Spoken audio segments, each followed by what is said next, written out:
Hello everyone, this is my review of Stigmata. I just watched it last night. I'm not going to spoil it all for you guys, but it is basically going through biblical trials of sorts, going through the specific pain and the crucifixion of Jesus Christ. They talked about St. Francis of Assisi going through it. Apparently a lot of anointed people went through it, but I wanted to detail and help you guys understand the symmetry in this film and also the symbolism in this film.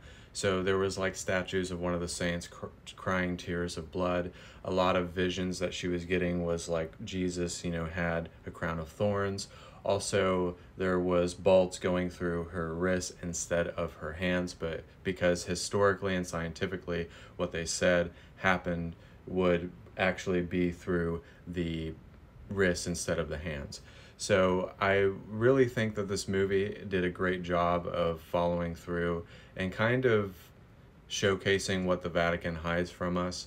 And also, I loved the scene in the movie where she was possessed and she was throwing the priest around the room, and then she levitated, was floating up, but then she was up like Jesus, and then the guy caught her. I thought that was really beautiful.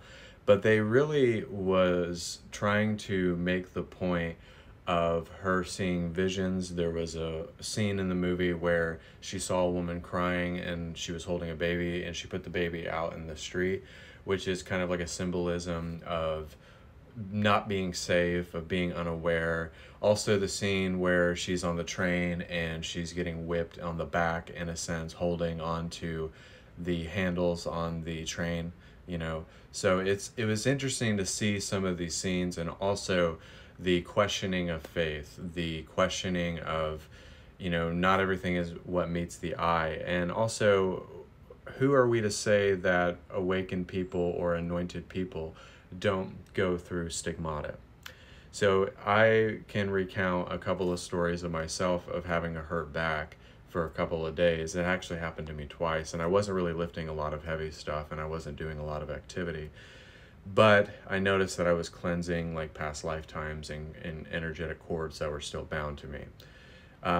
So it was kind of like the understanding of the messenger is not important. I thought that was interesting. I also thought it was interesting that the kingdom of God is inside of you.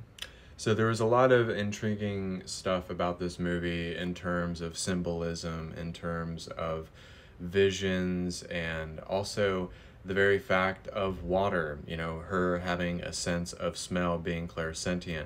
So I thought this movie was interesting in the sense that it was pulling from many different directions, but they weren't really going against uh, what went on religiously.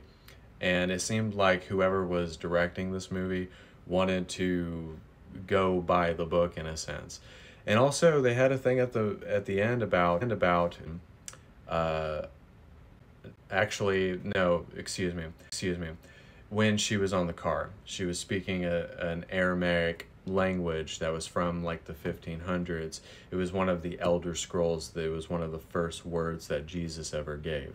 So I thought that it was interesting to see how this movie came about and how it was structured, and the symbolism, the synchronicities, and also the infatuation of even the priest, because he was scientific, but he also at the same time he had faith. So it was intriguing to kind of see this movie and to see how it really makes you question yourself, makes you question your own faith. But it also makes me think that, is stigmata something that we experience on a daily occurrence, or is stigmata something that we have experienced and we continue experiencing? So it's kind of interesting. So, and what's interesting is that there was actual books in the movie in certain scenes where she was researching the stuff because of all the stuff that's been happening to her. So I thought this movie is kind of rough in the sense where it doesn't have any flow. It almost felt like a made-for-TV movie in some parts. I thought the acting was good, but it has no flow. It just kind of, and it doesn't have any takeoff either. It just kind of like, just like that. That's the only problem I really have with the movie. And also, I felt like it didn't necessarily need to be 2 hours, or an hour and 40 minutes. They could have cut 20 minutes out of the movie and you would have still got the same effect. But I think this is an interesting movie for anybody who is maybe in the Christian world or in the meditative world or just in general. I think this movie is a watch even if you don't watch it again, because there are interesting scenes.